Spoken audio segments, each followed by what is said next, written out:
Well, let us turn to another voice now and welcome in via Skype the chief political correspondent for USA Radio Networks, Scotty Nell Hughes. Scotty, we've been talking about, the debate overall, but to this notion of tax returns, Donald Trump was very clear, echoing what we just heard from Governor Huckabee. Look, the most important thing is a thorough financial statement. Mr. Trump made the case that he got his out and available before everybody else. Ultimately, are tax returns a salient issue, or will they end up being a non-issue? Well, they could be an issue, but it's how you're dealing with it. And Governor Huckabee is right. It's not a legal thing that these politicians have to do. And I think there's 2 points that we're missing on this.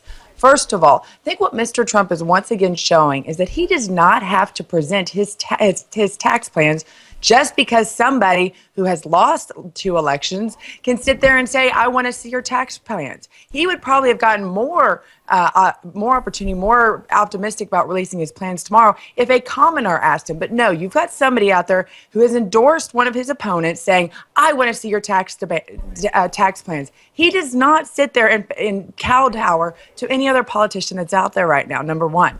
Number two, I think we have to remember, and this was something that, while we were watching this on social media, picked up on it. It's amazing that Senator Rubio and Senator Cruz were so elitist to sit there and talk about, I've never been audited, so I can release mine tomorrow. Guess what? I hate to remind them about a couple years ago that Tea Partiers like myself, probably like you, JD, and others, were targeted by the IRS. That all of a sudden we did nothing wrong and we found ourselves being audited by the IRS. And there are thousands of us, whether they're in the Tea Party or not, who have been audited for no reason, just because they might have, mistyped a date or did nothing. And so that right there on social media, actually people went, wait a minute, of course they're not going to audit them. I mean, why bite the hand that feeds you? I would love to see every senator, I think every year, should be audited and see where they're spending their money. But of course the IRS is not going to do that because guess what? Senators ultimately pay their paychecks. Dick Morris, let me turn back to you as you're listening to what's going on here. And in addition to the whole tax question, there was something else brought up by Marco Rubio, and that was the employment of people from Poland that apparently cost Donald Trump some money in terms of a fine some years ago. That Donald said, look, you're talking about something 30 years ago, but does that issue resonate, or perhaps just the style in which, the nimble way in which Marco Rubio presented it earlier tonight? Sure. I'll just back on the tax thing for 1 second. The 2 things that Donald's returns might show that would hurt him is a lack of payment of a large percentage of his income in taxes and a lack of charitable deductions. There's also speculation that maybe he doesn't make as much as he says he does, but those are all neither here nor there. About the question you asked, I think that the idea that he hires illegal immigrants and the idea that he gives preference to foreigners over Americans and gets them in through H-1B visas are very important issues, and his clothing line being made in China and Mexico. It's an accusation of hypocrisy that I think will really hurt him. Let me explain what's going on. You have about 300 Americans. To get an HB1 visa, you need to say that you have tried to hire an American and could not find an American who is qualified to do the job. Trump says that, and as a result hires many, many, many people, largely from Eastern Europe, largely white. The records show that 300 Floridians have applied for those jobs, and only 17 have been accepted, and the rest have not been. And the accusation is that he's trying to get the foreign worker as opposed to the American. 3 reasons for that. One is there might be a racial connotation. Second is that they're captive workers, indentured servants, really, because they can only work for you, and their alternative is to go back to Poland. And the third is that you only have to pay the prevailing wage. You don't have to pay the higher wage, which you often would. And Dick, as you offered chapter and verse of what was going on with the issue there, Steve Malzberg, let me turn to you in terms of, I guess we'd call them style points. You're a guy used to mixing it up with the guests you have on your program. A couple of times we mix it up in these forums discussing about the issues. To that point about hiring illegal workers from Poland. To the other point that Rubio made about, hey, wait a minute, Donald, the stuff you're wearing is made in China or Mexico.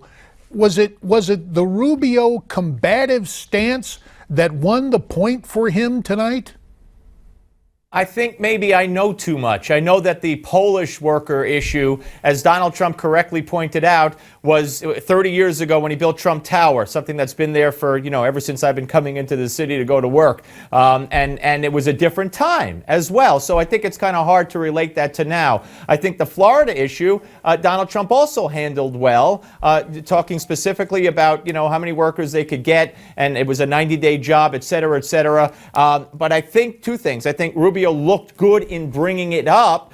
And I think that where Donald did not do a good job, at least in my mind, of combating Rubio's accusations, were your ties, your Trump ties, are made in Mexico and China, and all you do is talk about Mexico and China. That one, I think. But when we say hurt with who? No Trump supporter is going to say, I'm not going to support him. And anybody on the fence, that's not going to stop them either if they like Trump. So I don't think it hurt him. Mike Huckabee, do you share Steve Malzberg's assessment of that interchange? Yeah, overall I do. In fact, I feel like that Marco Rubio had to perform for the donors tonight.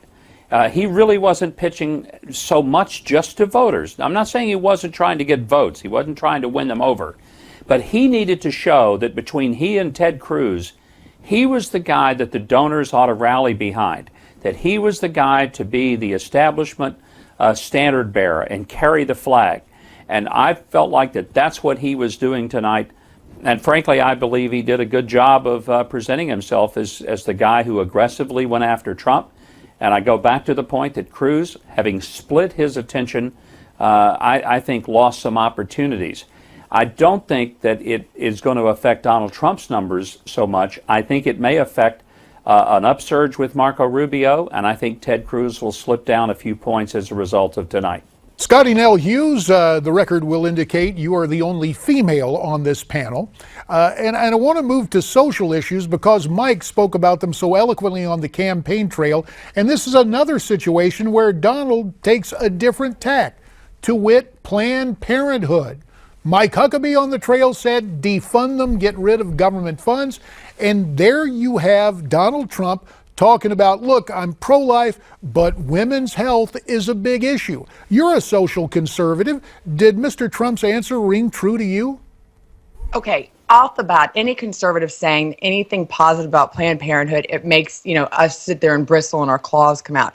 But let's actually look at the society and where we're living in right now. If he would have come out and said Planned Parenthood is horrible, it does nothing good, it needs to be it needs to be defunded, guess what? You would have women, both conservative and liberal, saying, wait a minute, they do checks, they do breast exams, they do catch cervical cancer. Granted, it might be a small amount, but you would have an uproar and you would sit there and disenfranchise the female vote that the Republican Party has had a problem with all along.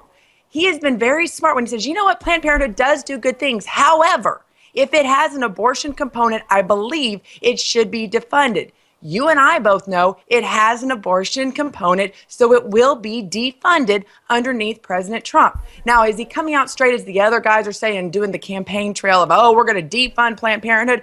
Great, that's wonderful. That's going to make a great soundbite if you guys are able to pull off a miracle and get the GOP nomination after having horrible poll ratings and not getting any electorates. That you're going to see that clip run over and over again that I had breast cancer, and if I had not gone to this clinic, Marco Rubio, I would be dead right now because of Marco Rubio. Mr. Trump is being very smart. Now, I hate Planned Parenthood. I wish it would go away. I hope ultimately it does. But you have to also think about the longer game. And those are some of the things, we sat there and we talked about. Mr. Trump has created 34,000 jobs right now. And the reason, why don't we address why Mr. Trump had to go outside the borders to make his ties? It's because of the regulations from politicians today that have created taxes where you can't make a product that people would pay for that would keep his employees working. All right, Scotty, I appreciate that. Parenthood. You're wrong on Planned Parenthood. I'm not wrong on Planned Parenthood. They do their services they offer do save women's lives. Some.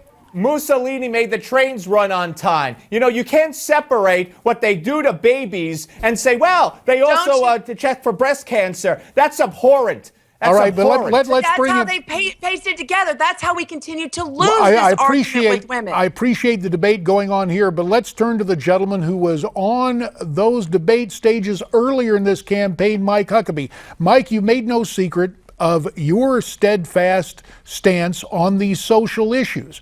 But there's something else you talked about earlier that I also want to get to for your comments right now. And that is, you seem to bristle when people say, gee, it's time for somebody to get out of the race. And yet the talk is going on tonight about Carson and Kasich. So if you want to take this and kind of consolidate the answer first on social issues, the Planned Parenthood stance, and then what needs to happen or what you think people need to consider when it comes to a candidate deciding to leave the stage. Well, I also think Planned Parenthood is just an abominable organization, even all the way back to its roots, founded by Margaret Sanger, who was into eugenics. She was a racist.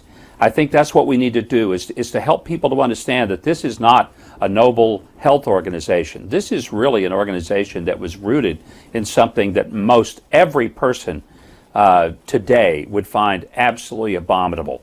And instead of defending Planned Parenthood, what Donald Trump should have done is segue into saying, you know, there are things that Planned Parenthood claims that they do, but they could be done by other organizations that don't carry the baggage that Planned Parenthood does by selling baby parts like parts to a Buick.